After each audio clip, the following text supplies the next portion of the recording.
Hey Stampers, Kim from StampingImperfection.com. Welcome to my craft room. I wanted to do a series of videos for the very beginner stamper. So if you are an experienced stamper, this video probably isn't for you.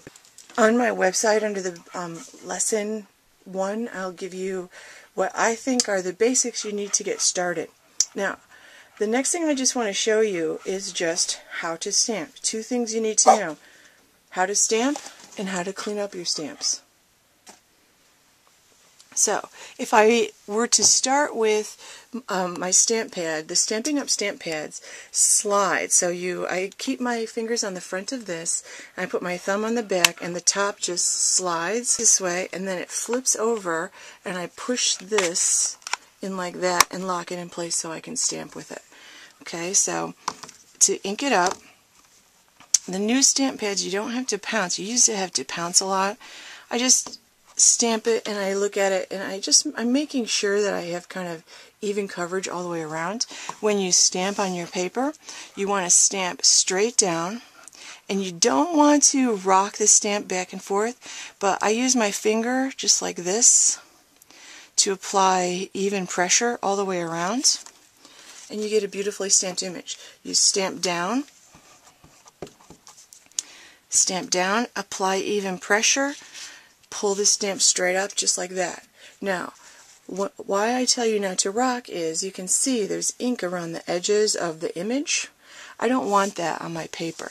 If I rock the stamp, like I tip it a little in one direction or another, look what happens. I get that little line there. I don't like the way that line looks. I don't want that on my finished card. So you want to, when you stamp, always be sure to push down and bring it back up. Okay, now to clean off my, I forgot my spray mist.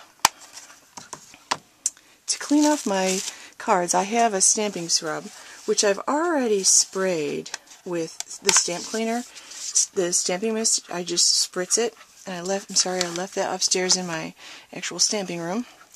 And I spritz one side. This is called the stamping scrub. The stamping scrub looks like this. Mine is like the oldest version, the original stamping scrub. One side is for cleaning it off, just like that. And then the other side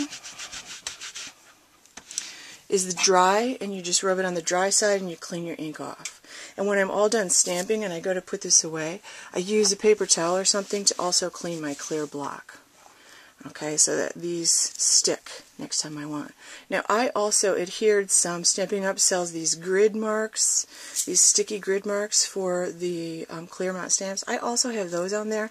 I like the way my stamps stick to this, and you'll notice that I did not put the image sticker on the back of these. It comes with an image sticker, but I have a lot of trouble getting those to stick. They stick great when I just do that. So I don't put the image sticker on the back. Now, when I first started, I did not have a stamping scrub. In fact, stamping scrubs were not even invented. What I used instead was, I used these painting, you can see, these really got used a lot. I still have them from when I first started. These little painter things, you know, for edging. I just bought these. They're very inexpensive, and I had this laying around.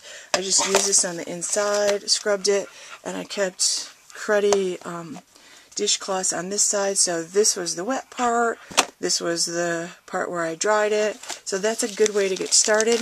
When you move along, obviously this takes up a lot of room. When you move along, eventually you'll want to get a Stampin' scrub because it's really nice to use. Now, one other thing I want to show you before I finish is I want to show you I can do the same thing instead of an ink pad, because I used the ink pad, and you'll notice when I closed it, I just put my fingers on this side, pulled toward me all the way, and then flipped it over, and then locked it closed. Just locked it right in, because it slides and locks in, just like that. Now, if I don't have an ink pad, I want to use one of these markers. And on the Stampin' Right markers, they show you, it's got the brush end and the other end.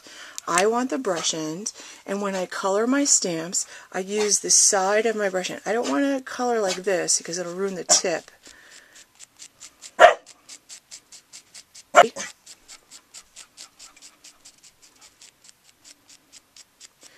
So I'm just going to cover this.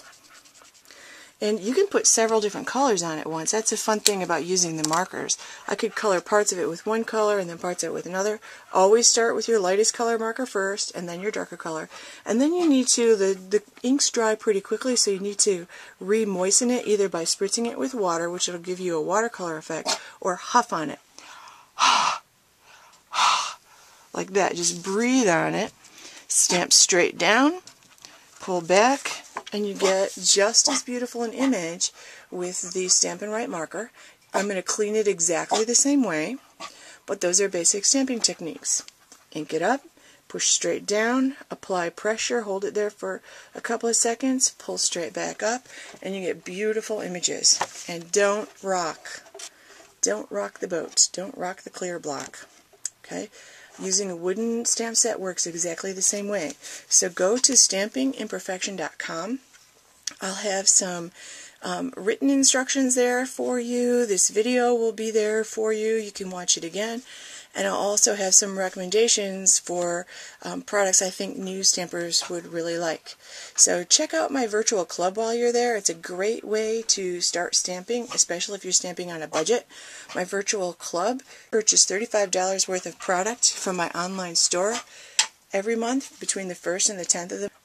I send you my virtual studio Stamp Club class projects, and there are about 4 projects a month that you get with complete tutorials and instructions.